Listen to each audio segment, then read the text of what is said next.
Me räägime jõust, me räägime väest ja me räägime sellest, mis loeb. Võim ja vägi episood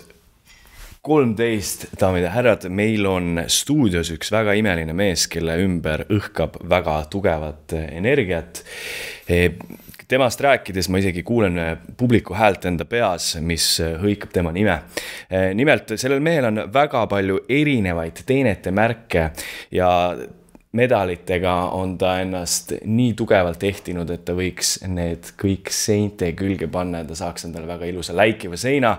Ta on endine Eesti kettaheitja olümpiavõitja ja maailmameister ja alates 2024 aastast Eesti olümpiakomitee asepresident.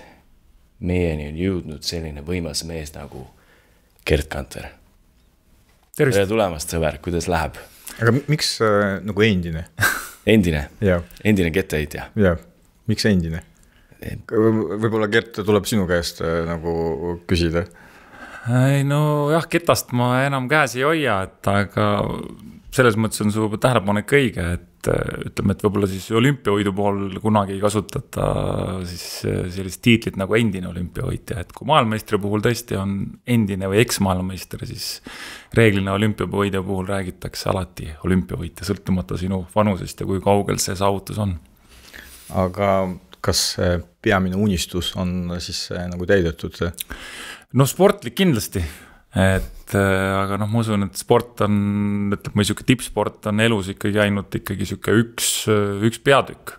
Kui me soovime elada ikkagi, ma arvan siuke vähemalt 80+, siis see on sellest ainult siuke võibolla 1/8, et selles mõttes nüüd on uus elu ja uued väljakutsed ja ma arvan, et tahaks ka siis tavaelus üht-teist märgilist korda saata. Aga kas tippsport on siis sinu elus, ütleme nii, esimene korrus või see on pigem vundament? Ma arvan, et pigem vundament selles mõttes, et sealt on selles mõttes pärit väga olulised elulised õppetunnid, nii õnnestumised kui ebaõnnestumised ja ma arvan ka väga paljud sellised põhimõtted, mida ma täna selles mõttes oma tegemistes rakendan, on tulnud ka ikkagi sellest ja ma arvan, sellele on hea toetuda. Sa ei ole praegu nagu aktiivne treener, et sa olid edukas sportlane, edukas treener, aga täna sa ei ole otse, ütleme nii, sporditegevusega nagu seotud.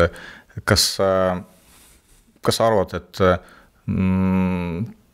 treeneri karjääriga sa kunagi jätkad või see on nagu eluetapp, mis on juba selja taga ja nüüd sina oled pigem selline spordiametnik? Ei, ma arvan, et selles mõttes, et tegelikult ma olin nüüd ju siis treener sisuliselt 6 aastat, et jah, tänasel hetkel mul ühtegi õpilast ei ole, aga ma usun, et kindlasti kui asjad langevad kokku ja tulevad uued võib-olla huvitavad persoonid, kellega töötada, siis kindlasti ma ei välista seda, et ma tegelikult treeneri tööd väga nautisin ja kui sul on võimalik kedagi teist aidata tippu, olla maailmameistri treener või aidata kedagi sinna tipule lähemale, et see kindlasti oli töö, mis mulle tegelikult ka väga palju selles mõttes rõõmu tõi ja väljakutseid tõi, nii et ma kindlasti ei välista, et see võib tulla ühel hetkel siin pakkumine, et Terki Nool, kes teil siin mõned episoodid tagasi oli, et on küll jah olnud aktiivne noortetreener, aga tänasel hetkel tõesti, et on tal selline huvitav rahvusvaheline grupp ja ägedad sportlased, nii et ma arvan ka, et see on võib-olla ainult aja küsimus, kui jälle mõni põnev pakkumine tuleb. Küsin, et kuna ka mina olin nii sportlane kui ka treener, siis mind huvitab selline natuke võib-olla isiklik aspekt, et kus on rohkem emotsioone, kas treeneri südames või sportlase südames? Nii negatiivseid kui ka positiivseid. Võib-olla kõige suurem vahe on tegelikult selles, et sportlasena on saatus sinu enda kätes, et sa saad siis ise teha neid samme, mis siis selles mõttes vormistavad tulemuse või mitte. treenerina sa üritad teha kõik selliselt, et kui sinu sportlane on võistlustules, et sa oled andnud kõik oma teadmised, nõuanded ja ta siis õigel hetkel oskab neid rakendada. Aga selge see, et eks treenerina selles mõttes võib-olla sellist narveerimist on natukene rohkem, aga ma arvan, et eks kõik samamoodi on selline protsess ja võib-olla tõesti, et 6 aastat ühtepidi treeneritööd ei ole nüüd nii märkimisväärne, et ma saaks öelda, et ma olen kõike kogenud, aga selles mõttes, et tõesti, et oli nii õnnestumisi kui ebaõnnestumisi ja ma arvan, et see kõik on selline pidev enese areng, et me ikkagi läbi selliste ikkagi ütleme, nii edu kui ebaedu tegelikult pidevalt õpime. Aga kui sportlane midagi saavutab, et on ikkagi see tunne, et see on ka sinu saavutus ja vastupidi? Ikka selles mõttes ja mul on rõõm, et tegelikult kergejõustik või see rahvusvaheline kergejõustik on jõudnud ka selleni, et tänasel hetkel siis saab ka treener medali, et mis selles mõttes, et minu õpilane võitis siis 3 tiitlivõistluste medalit, aga siis jah, ütleme, et siis aastast 23 hakati andma ka siis treeneri medaleid ja mul on siis tänasel hetkel ka üks treeneri hõbemedal, et selles mõttes, et need on täpselt samasugune medal nagu sportlasel, nii et tegelikult ma arvan, see on selline väga, väga hea traditsioon, et jah, küll Eesti meistrivõistlusel on tõesti olnud see meistritreeneri tunnustamine juba pikalt, aga et nüüd rahvusvahelisel areenil ka selline traditsioon on, siis ma arvan, et see on väga hea, et sa saad ka siis ikkagi kodus oma perele näidata, et ei ole asjatult kodus teemal olnud. Kas sportlased on nagu tänulikud ja kas sina olid tänulik sportlane treenerite suhtes? Ma loodan, et eks alati selles mõttes... Seda on ju tunda. Selles mõttes, et vaata kunagi ei tea, et alati me nagu vaatame asju enda vaatevinklist ja vahel on nii, et mis tundub meile kuidagi nagu niivõrd nagu arusaadav, ei pruugi alati vastaspoolele sama arusaadav olla. Aga ei, ma olen selles mõttes oma treenereid alati kõrgelt nagu tunnustanud ja neid väga väärtustanud, nii et ma arvan, et tegelikult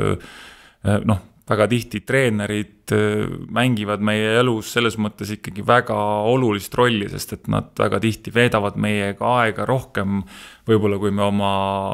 õpetajate või lapsevanematega mingil perioodil aega veedame, nii et tegelikult sellist treeneri põhimõtted, treeneri filosoofia väga tihti ikkagi nagu kandub sportlastes väga tugevasti edasi. Ma tean, ma isegi võib-olla pigem küsin mitte selle kohta, mida sa enda ajus saad aru, vaid pigem selline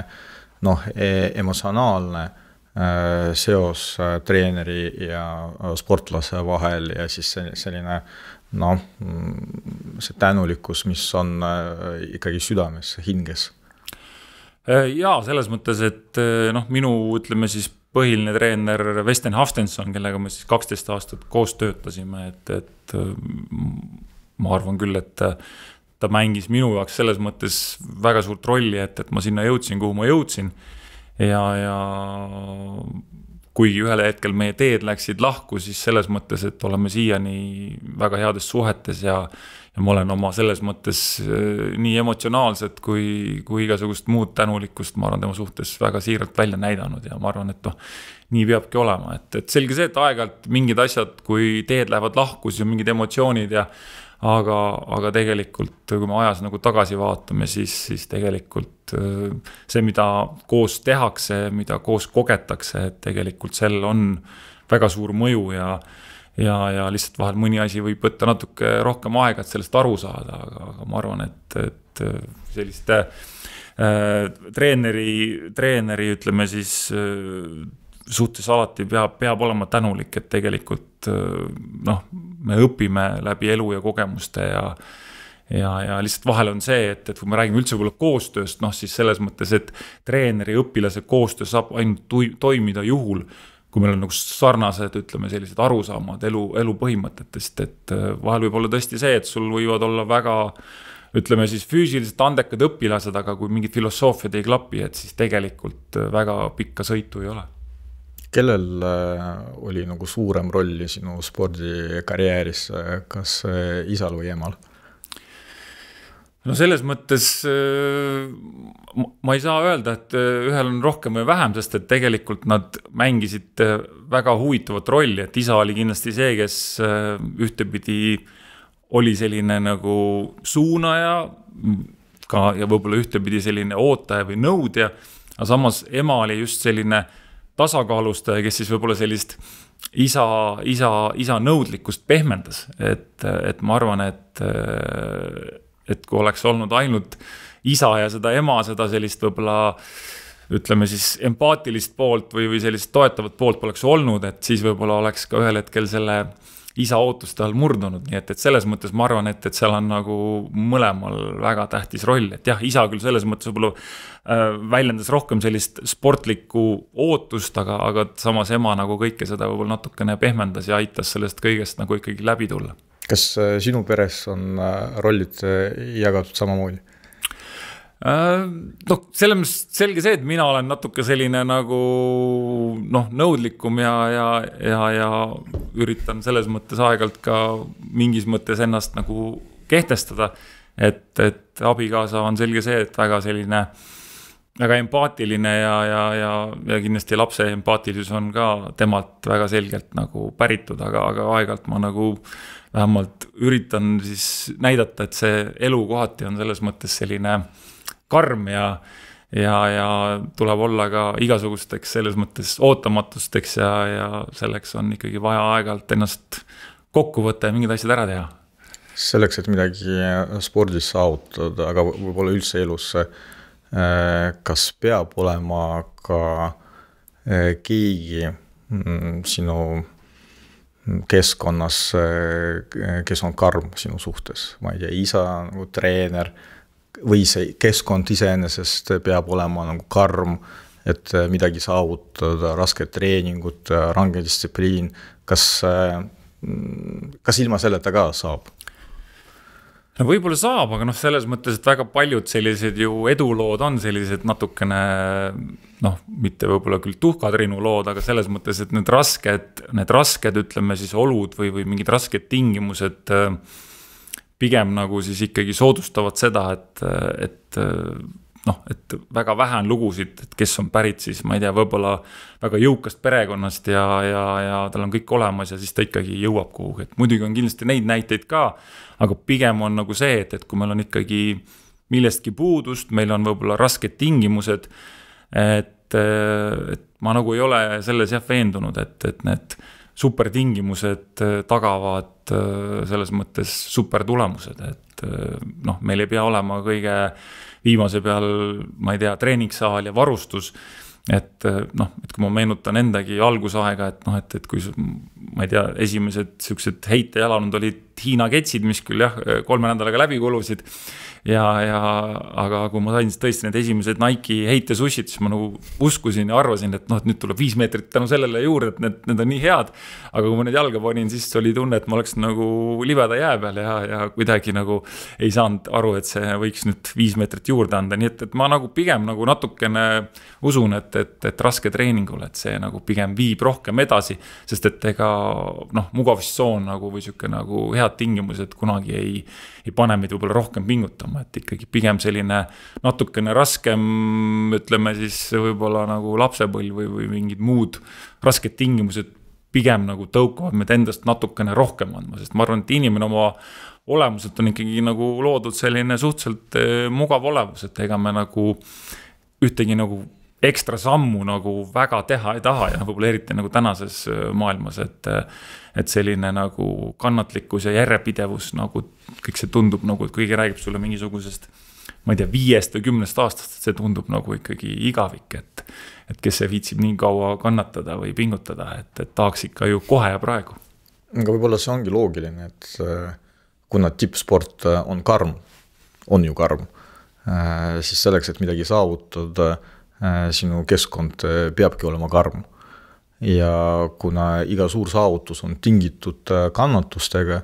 siis kui sa ei oska kannatada, siis sa ei suuda ka midagi saavutada.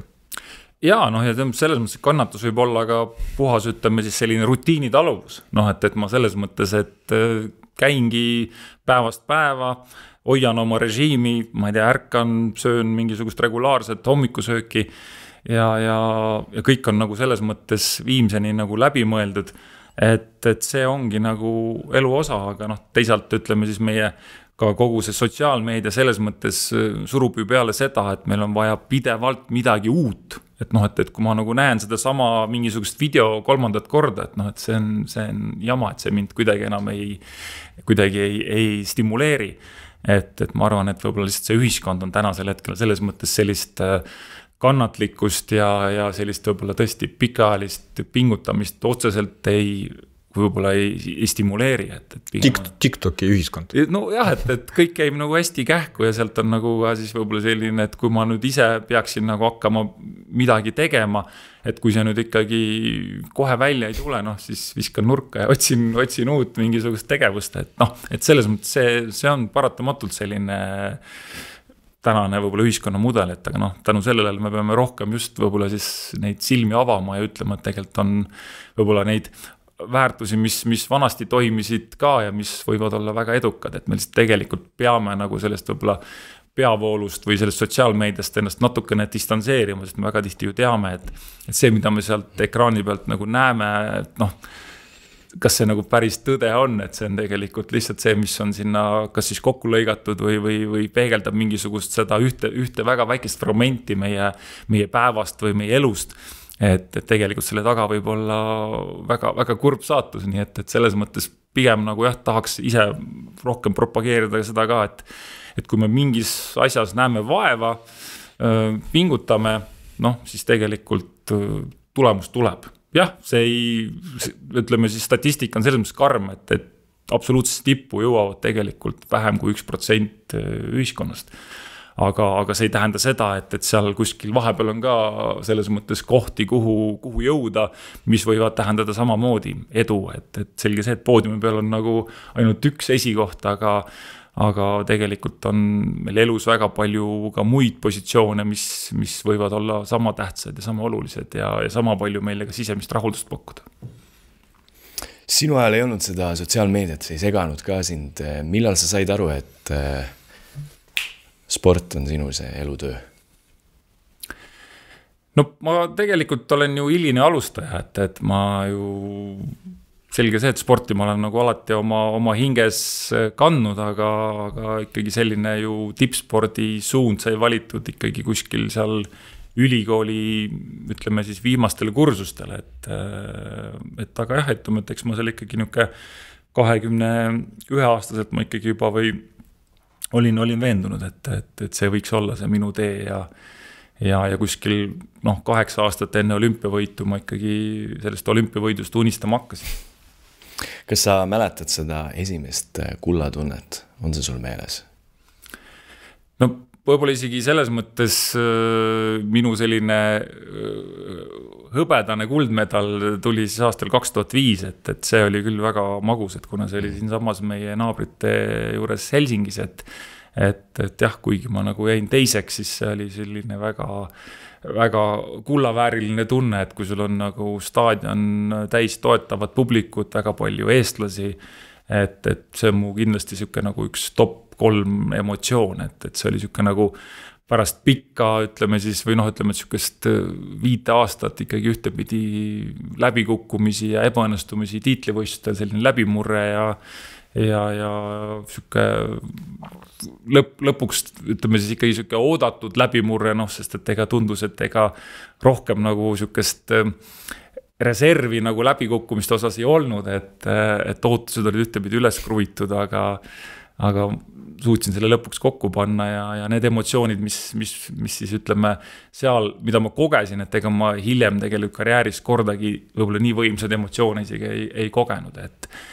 paratamatult need emotsioonid on üks selline huvitav võib-olla kogemus, et neid nagu ületada mingil hetkel on väga, väga, väga raske, sest et kui me ikkagi mingit asja tõesti elus esimest korda kogeme, et siis kui seda juhtub uuesti, siis see enam nii võimas ei ole. Selge see, et nii spordis kui ka show maailmas on prožektorid ja on ilus valgus ja kuld ja hõbe ja pronks, aga kogu selle prožektori taga on ka tegelikult tume pool. Et meil oli hiljuti siin Meelis Viru skandaal ja spordimaailmas üldse, me alati ei tea, mis kaamerate taga toimub, mis toimub tagaruumides, aga õnneks meil on olemas selline äge asi nagu valge kaardi programm. Mina tean, mis see on, aga ma olen kindel, et väga paljud inimesed veel ei tea. Räägi sellest natukene. Jaa, et selle siis traditsiooni on siis ellu kutsunud rahvusvaheline olümpiakomitee ja kui reeglina spordis me kõik saame aru, mis on nagu punane kaart. Kui keegi eksib, siis kas ta siis eemaldatakse või ta saab mingisuguse karistuse, siis valge kaardipäeva traditsioon on tõesti siis see, et 6. aprill näidatakse sellist poolehoidu, tunnustus, solidaarsust erinevate teemade osas ja sel aastal on siis, oleme siin valinud teemaks sõnal on jõud. Et väga paljuski me teame, kellel on siis lapsed noortespordis, et me kohtame sellist, võib-olla väga palju sellist, ühtepidi sellist käitumist, võib-olla mis on omane täiskasvanute spordile. Et erinevad hõiked publiku hulgas, nii treenerite, kohtunike, teiste laste osas ja ma arvan, et igal lapsel on tegelikult õigus sellisele turvalisele spordikeskkonnale, et kui me ühtepidi ju kõik rõhutame seda, et sport on keskkond, kus me ootamegi ühtepidi, et seal võib eksida, seal on võimalik teha teatavaid siis parandusi, aga kui nüüd see eksimusele järgneb kohe selline võib-olla terav torge publiku hulgast, et ma ei tea, et sa oled mingisugune aeglane või nõrk või muidu jobu, siis tegelikult see kuidagi ma arvan, ei kinnista noortes seda, et see on nagu mingi valdkond, millega ma tahaks edasi minna, et pigem ma saan sellise väga, väga halva kogemuse, võib-olla minu stressitase tõuseb, enesehinnang langeb ja minu huvi spordiga jätkata tegelikult saab tugeva selles mõttes tagasilöögi, nii et ma arvan, et jah, selle aasta fookus sõnal on jõud, tagame lastele sellise turvalise spordikeskkonna, ärme rõhuta, ütleme siis võidu tähtsust noorte spordis, vaid pigem kasvatame lastes armastust sporditegevuse vastu ja ma arvan, et see on üks selline hästi oluline asi, ja samamoodi, et austame oma trennikaaslasi, austame oma vastaseid, austame treenereid, kohtunikke, et tegelikult selline ühine komberuum, et ma arvan, et see on nagu hästi-hästi oluline. Sport on tänaseks turvalisem, kui ta oli vanasti. Mis sina arvad? Küsi uuesti. Et kas sport on tänaseks turvalisem, kui ta oli vanasti? Mis sina arvad sellest? Või on seal ikkagi veel omajagu minna? No ma arvan, et ega ju need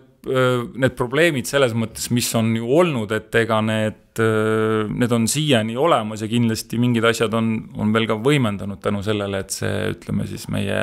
elu on arenenud ja siuke, ütleme siis selliseid kibestunud ärapanijaid on nagu väga-väga palju ja kohati selles mõttes on seda võimalik teha ka ju varjatult, et on see need erinevad kommentaariumid, kus on võimalik siis oma sapisust välja elada, Loed ka või? Vaegalt ikka loen, selles mõttes, et see on siuke ju huvitav lugemine nagu, aga ma arvan... Harif. Jah, selles mõttes, et ega siis tõsi on ju see, et ütleme, ma arvan, et eriti ju meediaväljaanded tegelikult reeglina ju suudavad ka oma läbi profiilide tegelikult ju olla teadlikud, kes on nende kontode taga ja kusjuures kurb asi on lihtsalt kohati see, et seal võivad olla tegelikult sinu väga lähedased inimesed selles mõttes, et ma ei räägi pereringi, aga selles mõttes, et ikkagi lähedased kaasvõitlejad, kes selles mõttes seal oma mingisugust sapisust nagu välja elavad, nii et selles mõttes on kurb, aga tänasel hetkel õnneks ütleme üha rohkem sellist kommenteerimist nagu selles mõttes piiratakse või sellist anonüümset kommenteerimist. Aga pigem jah, ma arvan, et väga tihti ma soovitaks pigem nendel kommenteerijatel, et mingi tehke sporti ja elage oma emotsioonid selles mõttes spordis välja ja ma arvan, et sport selles mõttes on nagu ikkagi väga selline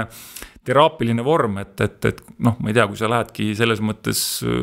mingisugust võistkonnasporti tegema, et seal on ka piisavalt sellist, ütleme siis trügimist ja sellist füüsilisust, aga noh, pigem ongi see, et sa saad võib-olla siis selle negatiivse energia kuidagi nagu välja rabeleda ja pärast oled oluliselt jälle siuke nagu rahumeelsem inimene. Portaalide puhul muidugi mulle tundub, et tihti meelega pealkirjadega, aga ka sisuga provotseeritakse emotsioone ja ka vastavaid kommentaare. Ja siis pärast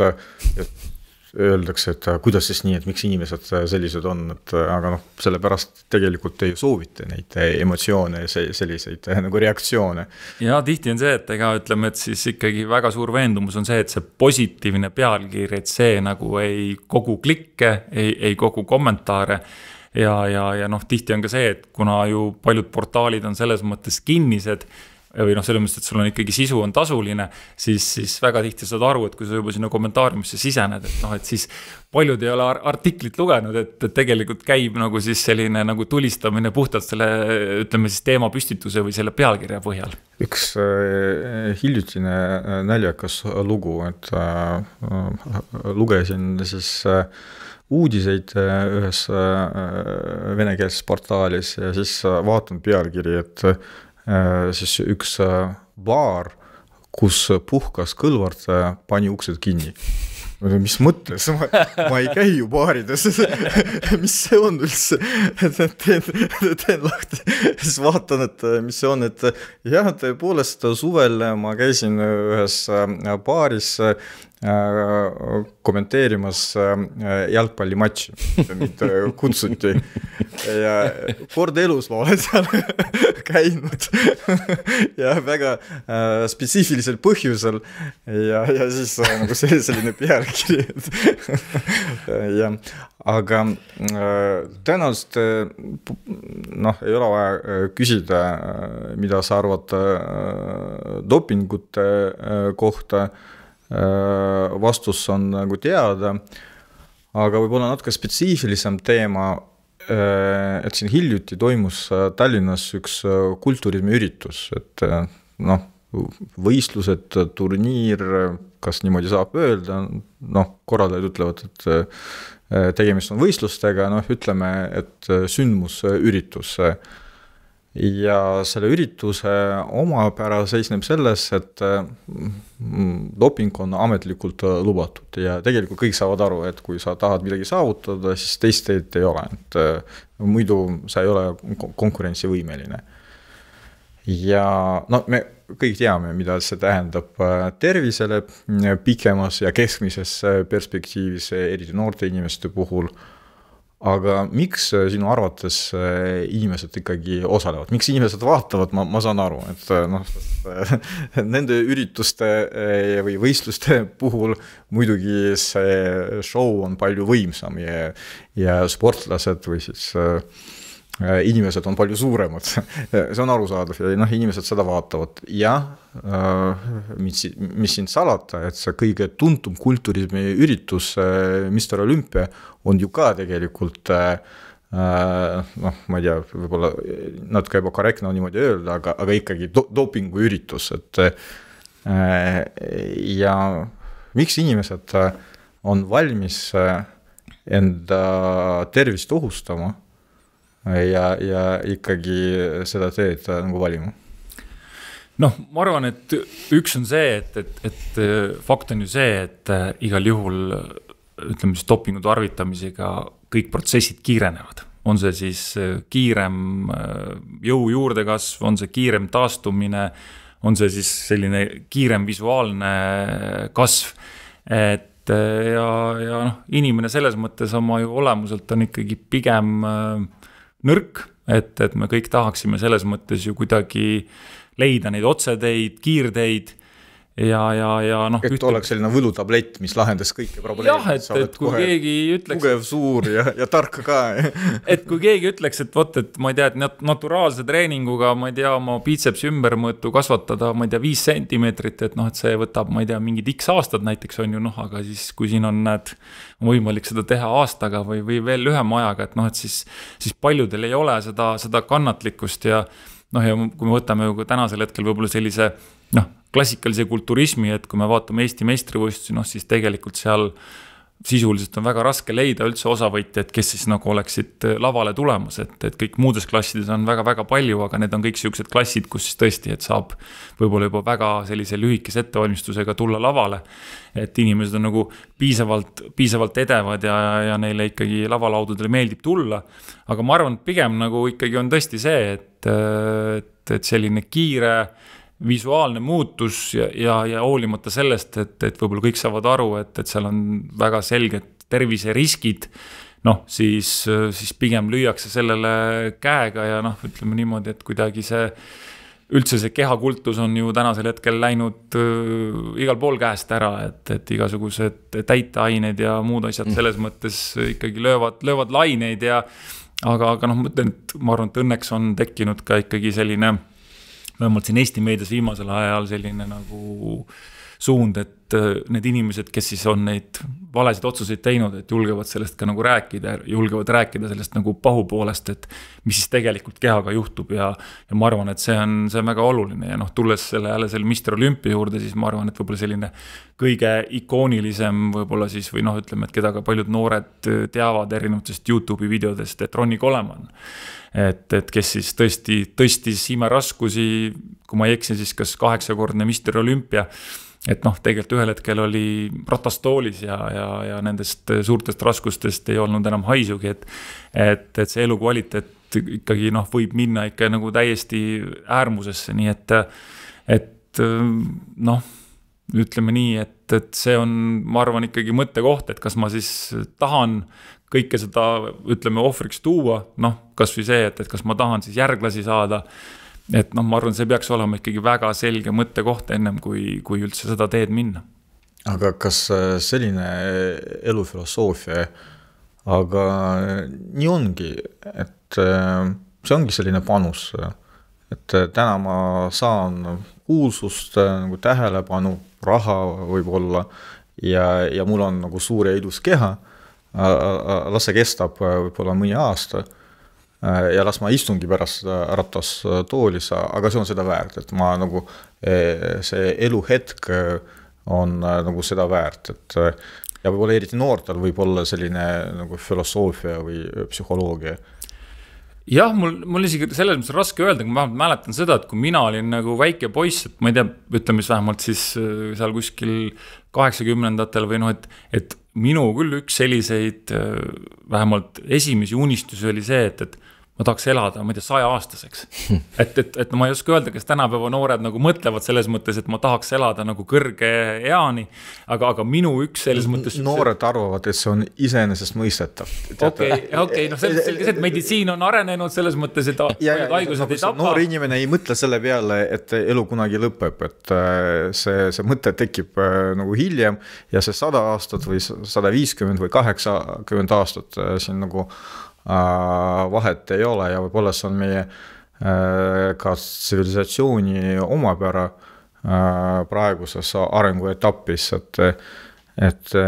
inimesed ei mõtle pika perspektiivi peale. Et nii nagu sa ütlesid, et on vaja kogu aeg uusi emotsioone, uut infot, et mingi asi ei ole pika perspektiiviga, ehk siis see lõpukokkuvõttes tähendab, et ka elu ei ole pika perspektiiviga, vähemalt sa ei mõtle selle peale. Ja siis on see hetk tulemus, hetk emotsioon palju tähtsam kui see elu. Jaa, sest ütleme, et kui me ju kogu aeg võib-olla siis tõesti lähtume sellistest lühiajalisest eesmärkidest või mingisugustest, hüppan siia, hüppan tänna, siis selge sealt, et sealt ei saa tekkida ka sellist järjepidevat arengut, sest et ma arvan, et elus selles mõttes on ikkagi mõned reeglid paigas, et kui ma ikkagi mingis tegevuses panustan, siis tegelikult ei ole tegelikult varianti, et pikas perspektiivis, et mind ei saada edu. et aga väga tihti on tõesti see, et kui tulevad need esimesed tagasilöögid, siis sealt juba selles mõttes põrkutakse ja hakatakse otsima võib-olla mingit uut teed, uut võimalust, aga tegelikult kui ma jätkan selle sama tegevusega, noh ja ma arvan, sport on siin nagu selles mõttes selline väga hea näide, et kui me ikkagi nagu ennast mingisuguses tegevuses hakkame arendama, noh siis ja kui me seda järjepidevalt nagu teeme, siis tegelikult ei ole varianti, et me ei lähe paremaks, et noh, ma tavainimestele võib-olla väga lihtne näide, et noh, ma ei tea, et kui nad hakkaksid tegema igapäevaselt kätekõverdusi näiteks, ma ei tea, rippuma või lõuga tõmbama või kõhulihaseid tegema, et kui me teeksime iga päev järjepidevalt, noh, siis tegelikult see areng lööb väga ruttu välja. Et see, ja samas teisalt see võtab tegelikult väga... Niimoodi alustasin, mina olin väike, nõrk, alati haige laps, siis alustasin sellest, et iga päev kätekõverdused ja sellest algas ka minu spordikarjäär tegelikult. Et aga tegelikult need on väga, ütleme, ühtepidi hästi lihtsad sammud, aga väga tihti on see, et kuidagi see lihtsus millegipärast ei köida inimesi, et me tahaksime tulesid ja vilesid ja ma ei tea, mida kõike, uusi imeharjutusi, aga tegelikult väga lihtsate sammudega on võimalik järjepidevalt tegelikult jõuda, aga väga heasse füüsilisse vormi. Aga see valem ju töötab vastassuunas samamoodi, et kui sa arvad, et sa kiiresti midagi saavutad, ükskõik mis valdkonnas, eriti kui see saavutus ei ole, ütleme nii, aus, siis ei ole võimalik, et sa pikemas perspektiivis hakkad midagi saavutama, eks sa valem nagu töötab vastupidiselt ka. Ja, et kuidas see vanasõna on, et see laastu tuli ja ma ei mäleta, mis seal veel oli, et need nagu väga pikalt meid ei toida ja ei soenda, nii et kindlasti, et ma arvan, et jah, sellist võib-olla, ma saan aru, et ühiskond on kiire, kõik tahavad kiireid lahendusi, aga ma arvan, et sellist järjepidevust ja sellist võib-olla ikkagi töökust tuleks endiselt nagu noortes nagu selles mõttes inspireerida, et see on tegelikult selline edu valem ja noh, võib-olla ka laiemalt, et tänasel hetkel on ju hästi levinud igasugused noh, mingisugune siuke majanduslik vabadus ja see on ka selline siuke uus kultus, et kuidas siis juba noored inimesed peavad, ma ei tea, mida siis omama ja et noh, et noh, tegelikult see on tegelikult natuke samas suunas minu arvates, et noh, ma arvan, et ikkagi vaeva tuleb näha, tööd tuleb teha ja seda kõike ei pea saavutama, ma ei tea, 25. eluaastaks. Nüüd ma ütlen nagu üks vana inimene, et täna keegi töötada ei viitsi, kõik on sisuloojad. ja podcasti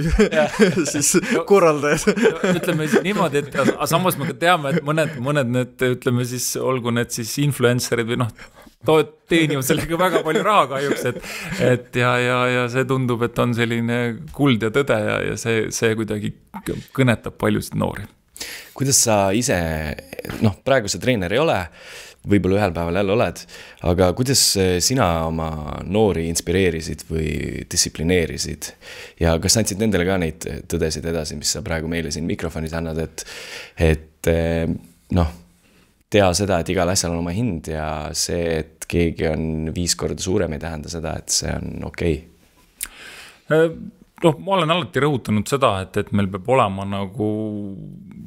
plaan, et kui me läheme võistlema, noh siis selles mõttes, et me peame tegema nagu või jääma enda nagu ütleme siis kokkulepitud plaani juurde. Et nii kui me läheme nagu vastase territooriumile, läheme kaasa ütleme segavatest faktoritest, mis tegelikult on kõigile võrdsed. Et ma ei tea, kui ma lähen võistlema ja hakkab saadama vihma, noh selles mõttes, et see on paratamatus, et ma pean selleks olema valmis, ma pean olema seda võib-olla treeningul harjutanud, aga kui ma lasen oma selles mõttes vaimu häirida sellest mingisugustest faktoritest, mis ei ole minu kontrollitavad, siis tegelikult noh, ma ei ole selleks võistluseks valmis. Ja nagu ütleme siis tõesti, et kui ma valmistun oma võib-olla elu tähtsamaks võistluseks ja ma ei ole nagu ütleme siis mis iganes tingimusteks valmis, noh siis võibki nii juhtuda, et minu 4-aastane ettevalmistus selles mõttes sulab seal juba võistluse alguses ära, et tegelikult noh, meie meelekindlus peab olema selline, et mina teen oma asja ja kui ma teen oma asja piisavalt hästi, nii kui ma olen harjutanud, siis on mul väga head võimalused. aga nii kui ma lähen nagu siis selles mõttes, kas siis mingisuguste vastaste taktika peale leili, hakkan emotsioneerima valel hetkel selles mõttes reageerin, noh siis võib võistlus samal hetkel nagu lõppeda, nii et selge see, et see on selline ka teatav selline, noh, ütleme, spordis elus on kuidagi ikkagi natuke niimoodi, et me väga tihti õpime pigem oma vigadest, kui nendest võib-olla siis teiste tarkustest või lugudest. Selge see, et küps inimene, küps sportlane suudab ka juba nendest teiste lugudest teha järeldusi ja seda järgida, aga kuidagi ikkagi see isiklik põrumine on reeglina ikkagi see, mis viib need asjad kohale, et me võime ju öelda küll, et ära tee seda, juhtub see, aga ühel hetkel, kui me saame ise vopsu vastu nina, siis me saame aru, et kurat, oli õigus. Kas sa oled emotsionaalne inimene? Kas tõeline mees nutab? Ikka nutab selles mõttes, et võib-olla isegi eriti, ütleme siis, eks ma nagu juba väiksest peale, et ikkagi kui tuli kaotus, siis tulid pisarad ja ma lugesin seda ja sellepärast küsin. aga noh, täna ütleme, et võib-olla ikkagi veel, ütleme, emotsionaalsemaks ma pigem muutusin ikkagi pärast lapse sündi, et kui sa vaatad mingisugust filmi, seal on selline isa-poja mingisugune tragöödia, noh siis ikkagi poeb naha vahele ja võtab silmanurga märjaks, nii et selles mõttes, et ei. Et ma arvan, et kuigi me nagu tahame võib-olla väljast näha sellised hästi raudkindlad, et siis emotsioonid on, ma arvan, igati okei ja noh, eks meil ongi elus nii rõõmu kui muret ja pigem on see, et ega kui me seda nagu välja ei lase, et siis pigem ta jääb siia meie sisse kuidagi ja ei lahustu ära ja ma arvan, et see ei ole ka väga hea meie sellisele vaimsele tervisele. No, kes on siis nagu tõeline mees, kas sul on enda noh, ütleme nii arvamus või sõnastatud arvamus et selle kohta, et kes on tõeline mees, et selline definitsioon? Kas just definitsioon, aga ma arvan, et ühtepidi on ta ikkagi inimene, kes teab, mida ta tahab. Et ma arvan, et see teadlikkus nagu, et mida ma tahan saavutada, kuhu ma olen teel või kuhu ma tahan jõuda, ma arvan, see defineerib seda ja ma arvan, et selline noh, mehe sõna peaks ka olema nagu, see peaks pidama, ma arvan, et see on ka üks selline väärtus, mis on hästi oluline, et tänapäeval me kohtame ka väga palju selles mõttes mehi, kes oma sõna ei pea, et loobivad selles mõttes tühju lubadusi, et võib-olla 2 sellist märksõna tooks ma välja. Eriti nagu televiisoris me näeme suht regulaarselt, et me isegi ütleks iga päev näidatakse uudiseid ja iga päev tulevad sellised mehed, kelle sõnad tihti ei maksa midagi, ekspoliitikud. Sul on poeg ja ma sain aru, et sa oled väga uhke selle üle, mis on täiesti mõistetav ja see on väga, väga kihvt. Aga on tõsi, et poeg on ka kette kätte saanud sinu kaudu? Juhuslikult. Kuidagi. No eks ta on ju käinud treeningutel, treeninglaagrites näinud ja noh, ütleme võib-olla selline tegelikult kõige humoorikam lugu oli see, et ma arvan, et ta oli selline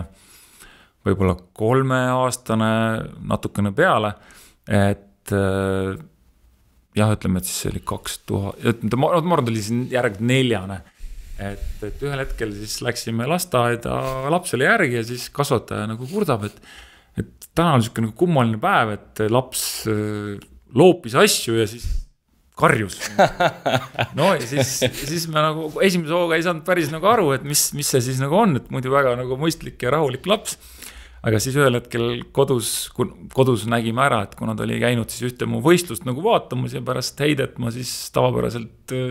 lasin ka oma häälepaelad valla ja noh, siis ta käiski seal loopis asju ja siis tegi ja siis me saime aru, et okei, et see on siis see, et jah, ta on öelnud jah, et ta kettaheiteks tahab saada, et aga eks seda näitab aeg, et kettaheide on niisugune natukene vanemate, ütleme siis poiste spordiala, et aga kindlasti ta tuleb pikka kasvu ja aga eks aeg näitab. aga kas sinu jaoks see on nagu tähtis, et sinu poeg läheks sama rada pidi, et tal oleks sama karjäär, et kas sinu jaoks see on nagu oluline või tegelikult valib, mida valib ja ükskõik mis valdkonnas ta on edukas, igal juhul see pakub sulle nagu rõimu. No ja igal juhul pakub muidugi, seda pole mõtet küsida, aga nagu kas sa tahaksid nagu näha, et ta teeb sama asja ja võib-olla samamoodi nagu sina? No ütleme niimoodi, et selge on see, et ma olen nagu ju ütleme lati väga kõrgele seadnud ütleme oma saavutustega ja ma kindlasti kuidagi ei oota, et ta peaks selles mõttes sarnaseid saavutusi saavutama. Ma kindlasti loodan, et sport tema elus mängib olulist rolli, et tippsport, nagu ma ennem ütlesin, 1% või vähem selles mõttes tippu jõuavad. Aga kindlasti ma soovin, et sport tema elus rolli mängiks, aga ma loodan, et tal on väga selged omad unistused ja kuhu ta nagu suunduda tahab, et ma pigem tahan, et ta näeks oma unistuste nimel vaeva ja teeks oma mingisugused eesmärgid, unistused nagu teoks ja mis iganes valdkonnas see on, et seda näitab aeg.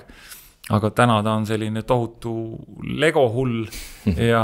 ta räägib, kuidas ta siis kunagi on Lego disainer, nii et vaatame, mis aeg siis meile näitab. Need mõlemad unistused on väga head kusjuures. Nii kettaheitja kui Lego disainer, sest Lego on väga kõva sõna. Aga just võib-olla põige jälle, et siin paar nädalat tagasi käis ta siis sellel Lego, siis First Lego League võistlustel ja siis seal on ka igast erinevad, ütleme siis siuksed nende jaoks nagu iidolid ja meil on selline äge sari nagu Rakett 69 ja siis olid mõned finalistid seal osalemas ja siis ta pärast võistlust tuli koju ja ütles, et ta arvab, et ta tahab tulevikus minna TalTechi. Mul oli jälle südames oli väga hea meel, et siukseid asju ja ütleme seisukohti tekib pärast selliseid võistlusi. Super, sul on poiss väga heal teel, nii et hoiame teda seal. Sportlane peab hoidma ennast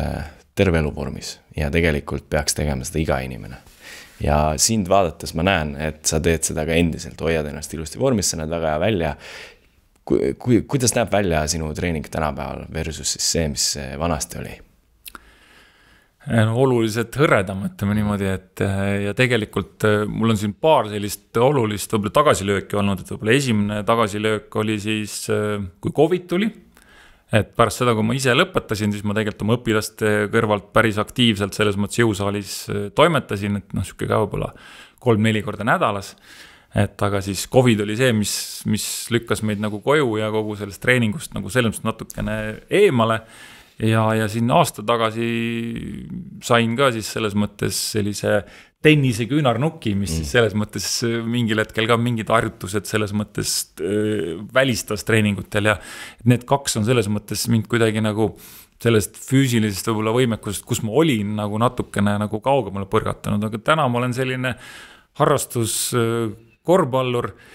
aga jah, võib-olla jõusaali sellist rutiini ma tahaks paremat ja võib-olla teisalt, mis mind on ka seganud, on see, et mul on selline nagu natukene vanast ajast selline suurte raskuste kultus, et ma ei oska nagu ennast nagu ümber mõtestada, et ma nagu läheksin lihtsalt treeningule, ma ei tea, veedaksin seal võib-olla tund aega, teeksin, ma ei tea, 10 erinevat harjutust, 3 seeriat läbi ja läheksin nagu hea toonusega koju, et mul kuidagi on siiamaani raskusi sellest, et ma nagu ei ikka tahaks neid raskusi juurde panna, et see on nagu minu enda jaoks juba väljakutse, kus ma pean sellise, ütleme, restardi peast tegema, et enda jaoks nagu treening nagu ümber mõtestada, aga kohati muidugi võiks veel rohkem teha selles mõttes ja ma usun, et tegelikult, kui ma räägime üldse sellisest harrastusspordist, siis ma arvan, et seal on tegelikult nagu number 1 võtmesõna on tegelikult selline sotsiaalsus ja võib-olla siis selline mingisugused treeningkaaslased. Et meil reeglina harrastussportlastena meil ei ole võib-olla selles mõttes niivõrd tugevat sellist sisemist distsipliini. Muidugi on inimesi, kes käivad regulaarselt, ma ei tea, hommikul või õhtul jooksmas, aga ma usun, et eriti selles mõttes, kui ma vaatan tänase hetkel ka oma sellist siis spordifunktsionäri sellist koosolekut täis elu, et siis tegelikult reeglina, kui me jätame selle treeningu kuskile õhtu peale ja seal ei ole ka sellist konkreetsust, et jah, mul on kodus jõusaal olemas, ma võiksin iga päev trenni teha, aga väga tihti ma sinna ei jõua, et tegelikult ma usun sellesse, et meil peab olema nagu mingi selles mõttes selline, kas siis treeningkaaslane või mingi grupp, kellega me lepime kokku, et vot, ma ei tea, see kell teeme, seal saame kokku ja siis meil nagu väga lihtsalt see käsi ei tõuse seda kõne tegema, et kuule, et täna, ma ei tea, väsin või viitsi, et meil on ikkagi nagu põhimõte, et me saame kokku ja väga tihti siis ütleme, et üks on see, et me seal teeme trenni, aga tegelikult seal on väga suur, ütleme siis selline tähtsus sellel just sellel sotsiaalsusel, et me nagu räägime mis iganes päevauudiseid, muid asju, et noh, me tegelikult suhtleme, aga samas teeme ka trenni ja samas ka väga tihti on palju selliseid harjutusi, mida sa elu sees üksi ei tee. Aga kui sul on selles mõttes need treeningkaaslased või sõbrad seal kõrval, noh, siis sa teed ka need kõige vastikumaid harjutusi ja sa ei anna alla, nii et selles mõttes ma nagu väga julgustan, et leidke endale need siuksed kamraadid, kellega trenni koos teha ja siis on võimalik ka selliseid väljakutseid endale esitada, et muidu jah, meil reeglina seda sisemist distsipliini nagu nii tugevat pole, et me igasuguseid asju teeme. Kas vahepeal juba tekib selline nagu tunne, et vanus tuleb peale? Ikka tekib selles mõttes, et noh, samamoodi need ju siin see tennise küünarnukk või mingid muud. Kas see eluetapp on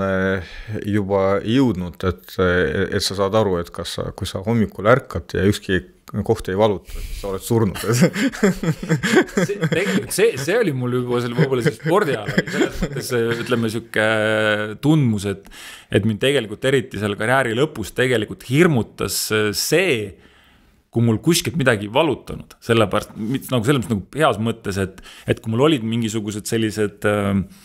vanad vigastused, millega ma teadsin, kuidas ümber käia, et mind nagu pigem hirmutaski see, et mul oli korduvalt olukordi, kus mul oli siis mingil hetkel, kus mul nagu midagi ei sikutanud ja siis tuli mingi uus vigastus. Pigem mind hirmutas nagu see, sest et iga selle uue vigastusega tekib sul mingisugune uus raviplaan, mingisugune uus rutiin, aga kui mul olid need mingisugused vanad asjad, mida ma juba teadsin, kuidas nendega toime tulla, kuidas neid kontrolli all hoida, et siis need mind ei hirmutanud, aga pigem mind hirmutas see, et kui kuskilt ei sikutanud ja siis väga tihti juhtus see, et järgmisel hetkel tuli midagi uut, mis võis nagu plaanid täitsa sassi lüüa. Aga kas muidu vanus nagu hirmutab sind? Kas sa mõtled mõnikord selle peale, et noh, veel 10 aastat, veel 20 aastat ja sa ei ole enam sellises vormis ja ma ei tea, veel 30 aastat ja üldse on elu nagu teissugune. Kas see mõte sind nagu vaevab ka mõnikord? Noh, ütleme niimoodi, et eks ju, mida vanemaks me saame, siis seda ju meie arusaam sellest vanusest ju kogu aeg nagu ajas muutub. Et ma arvan, et kui me olime nagu kuskil, ma ei tea, 20 aastat vanad, siis tundus, et noh, kui need 40 aastat, need on ikka mingid vanad pässid. Täna nagu vaatad, et hakkad, ütleme siis siin nagu 50 lähenema, et noh, et elul pole häda midagi ja noh, selles mõttes, et võib-olla sarnast elustiili võiks ju veel vähemalt 20 aastat nagu viljeleda, et selge see, et me peame nagu mingites asjades tegema korrektuure, aga jah, selge see, et ajas see arusaam sellest vanusest igal juhul muutub ja noh, keha selge see ka, et muutub, et mingeid asju tuleb teha nagu selles mõttes reservatsiooniga ja mingeid asju tuleb nagu alati ei tasu nagu seda enam seda maksimumi võib-olla välja võtta, et ja noh, seda ma nagu väga tihti ka tunnen, et tänasel hetkel, noh, nagu ma enne ütlesin ka, et mul on natuke suurte raskuste kultus, siis minu treeningutes on tulnud nagu sisse hetked, kus ma siis panen mingi raskuse peale ja siis ma tegelikult seda natuke mõtlen ja võtan maha. Ma nagu jätan selle seire tegemata, siis mõtlen, et aga kurat, kas ma täna pean ikkagi seda nagu piiri nagu katsetama, et see oli tõesti varasemalt, kui ma nagu siis tippspordis olin, et siis oli sellel nagu mingi mõte, aga täna, kus on nagu mõte olla tõesti lihtsalt füüsiliselt aktiivne, noh, siis pigem selle nagu ütleme siis lae tunnetamine, ma arvan, ei ole vajalik. Aga kas see mõtteviis on ka oluliselt muutunud aastatega? No ja üks asi on mõtteviis, loomulikult mõtteviis muutub, aga ma ei tea, väärtuste süsteem ja mille peal põhineb sinu nagu väärtuste süsteem? Noh, ühtepidi ma olen siuke ikkagi rutiini inimene, et mulle nagu väga selles mõttes rutiin meeldis oma tippspordi ajal, noh, meeldib nagu siiamaani, et ja noh, sellepärast mind võib-olla nagu väga paljudest ma nagu eristungi, et no ma ei tea, et paljude jaoks võib-olla söök ja toit on mingisugune eriline selline maitseelamus, et minu jaoks nagu söök on nagu lihtsalt vahend, et elada. Ja ma võin nagu selles mõttes, noh, võin nagu päevast päeva süüa nagu samu asju ja see mind kuidagi nagu ei häiri, et aga noh, kindlasti mul on olnud, või noh, ongi mul selline väga erakordne võib-olla rutiinitaluvus ja see kindlasti aitas mind nagu spordis nagu väga kaugele jõuda. Aga kindlasti oma põhimõtetes ma nagu, noh, ma olen põhimõttekindel, mulle meeldib neid nagu järgida, olgu see rutiin, olgu see selline eesmärkidele pühendumus, et ja noh, just selline mugavustsoonist välja, et nagu ma ennem ütlesin ka, et inimene on nagu oma loomult selline pigem nagu mugavustsooni kalduv ja kes iganes oma ellu tahab kutsuda ikkagi mingisugust arengut või edasiliikumist, noh siis meid edasi viib ikkagi ainult sellest mugavustsoonist välja tuleki. No, ja samas teisalt ja ütleme siis tõesti võib-olla ka see rutiin on teisalt ohtlik, sest et ega siis on ka oht langeda nagu siis sellisesse passiivsesse rutiini ja ütleme niimoodi, et just nagu tuuaski seda võib-olla seda COVID-i näidet, et noh, et kui me ikkagi nagu selle mingi rutiini selles mõttes lööme käega ja ütlemegi, et kuulata ka tegelikult nagu puhata on ka nagu äge ja iga päev ei peagi trenni tegema, et siis ühel hetkel hakkab see ka meeldima ja palju süüa, see on ka äge ja et siis tegelikult võib see nagu järg nagu päris ruttu käest ära minna, nii et igal juhul on sükest aeg-ajalt tuleb nagu ükest reality checki teha nagu, et kus ma oma siis sellistes igapäeva käitumistes olen. Nagu kui reaalsusest nagu rääkida, kas ümbritsev maailm on täiuslik või seda tuleb iga päev muuta? No võtta alati on küsimus, et nagu miks me midagi muudame, et ma arvan, et noh, sina Mihhail oled ju ka, ütleme, poliitikas väga pikalt olnud, et kohati on ka tunne, et mingid asju muudetakse lihtsalt muutmise pärast, et mingid asjad on tegelikult ju toiminud päris hästi, seal on mingid selged loogikad, põhimõtted, aga vahel on lihtsalt see, et tuleme, teeme, jätame mingi märgi ja aga vahel on ka hääled ju tuleb kuidagi saada, midagi tuleb näidata. aga vahel lihtsalt on see, et kuidagi need märgid on sellised võib-olla nagu ühtepidi seal ei ole taga sellist väga suurt üldsuse survet, et pigem on seal tegelikult väga kitsa ringi huvid ja võib-olla selles mõttes see märk, et see kohati teeb kurbust, aga kas poliitikas ei kavatse tulla? Ei kavatse, et on korduvalt kutsutud ja ütleme niimoodi, et eks pigem... See on õige valik. et pigem... Kui rääkida elu kvaliteedist ja reaalsusest. Ja vastab tõele, et pigem on jah see, et ütleme see võib-olla, mis ootused poliitikul on, et mul nagu selliseid ambitsioone ja võib-olla tahet ei ole, et aga ma üritan olla siis võib-olla selline spordi propageerija ja liikumise propageerija ja siis võib-olla selles valdkonnas ka siis need aegalt neid poliitikuid selles mõttes nügida sinna suunda, et seal tehakse mõistlikke otsuseid, mis toetab nii meie noorte selles mõttes võimalusi ja arengut ja annab ka siis meie tippspordile võimaluse maailmakaardil olla. Kas sul elu motto on olemas?